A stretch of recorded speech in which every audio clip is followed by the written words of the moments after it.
Kelly Cochran says she killed Chris Regan for love and killed her husband Jason for revenge. She said he was looking at her, right, as she was killing him.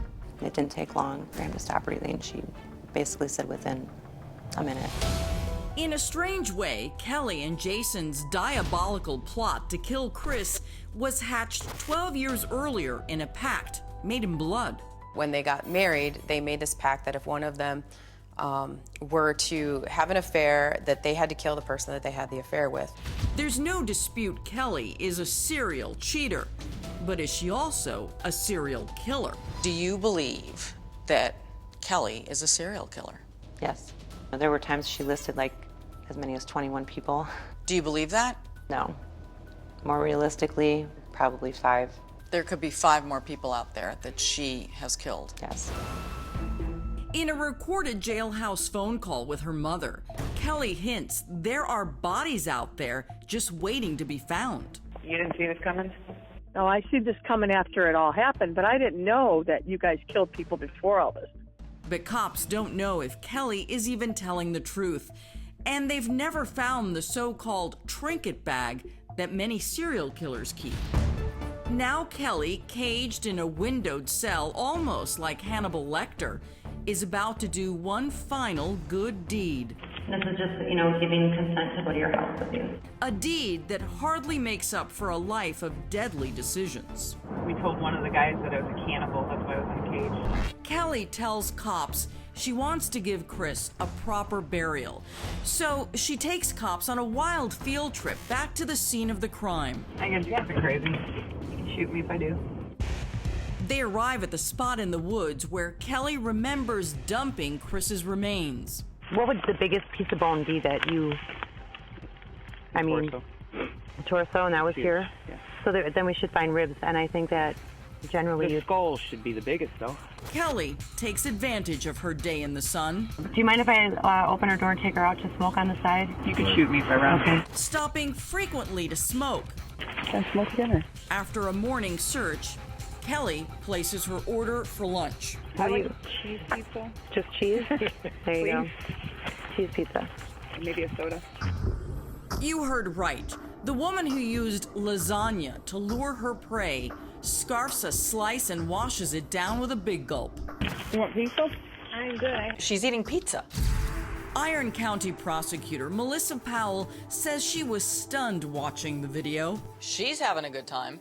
Yeah, she's so matter-of-fact about this. You're like, a horrible murder happened in this house, and she's sitting there eating pizza and talking about it like it's the weather. Amazingly, the murder house is exactly the way Kelly and Jason left it after bolting for Indiana. Jason pulled him into here, and from what you were telling me, around in this area, and that's where he cut him out.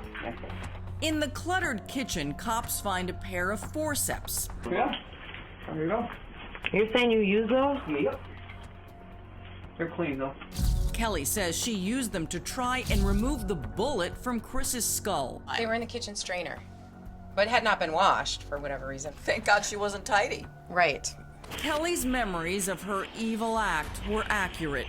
In the fields, cops found Chris's glasses, and then there it is. And I'm thinking, oh my God, it's a skull right there.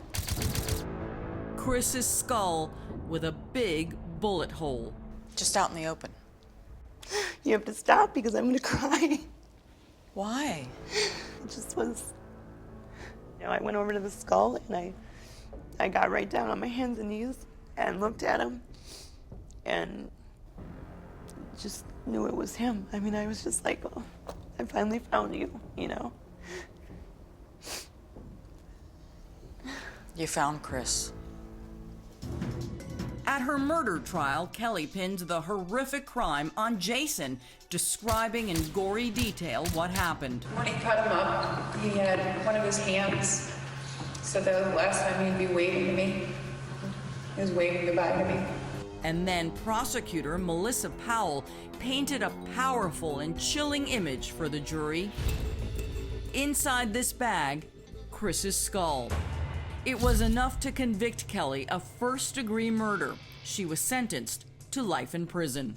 What do you think was her motivation in telling you all this information that was ultimately used against her, and it now has her incarcerated. It might have been part of her defense. I'm going to blame this all on Jason. I'll show him where the body is, but I only know where this is because Jason forced me to do this. Crime Watch Daily wanted to talk to Kelly Cochran ourselves. She asked our producer to meet with her in prison, and in our face-to-face meeting, she agreed to speak. Hi, Kelly. It's Anna Garcia. How are you? But then, she abruptly canceled our scheduled phone interview.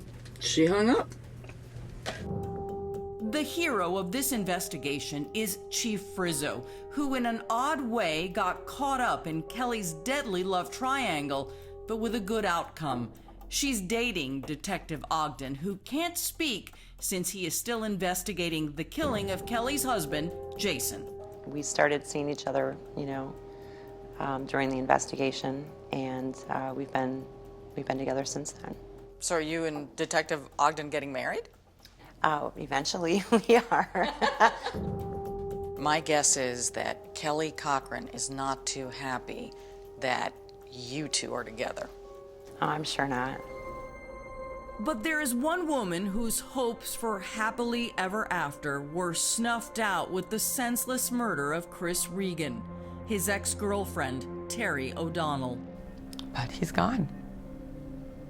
We never had that opportunity to see if we could rebuild things or not. Kelly took that away. Cochran still faces that murder charge for the death of her husband. However, no court date has been set. As for those other potential victims, police have not and will not release any more information just yet. I'm Chris Hansen. If you like this story, make sure you tune in every day to Crime Watch Daily. You can find where the show airs in your city at crimewatchdaily.com. Watch it live or record it on your DVR and watch it at night. And to all those criminals out there, remember, we are watching.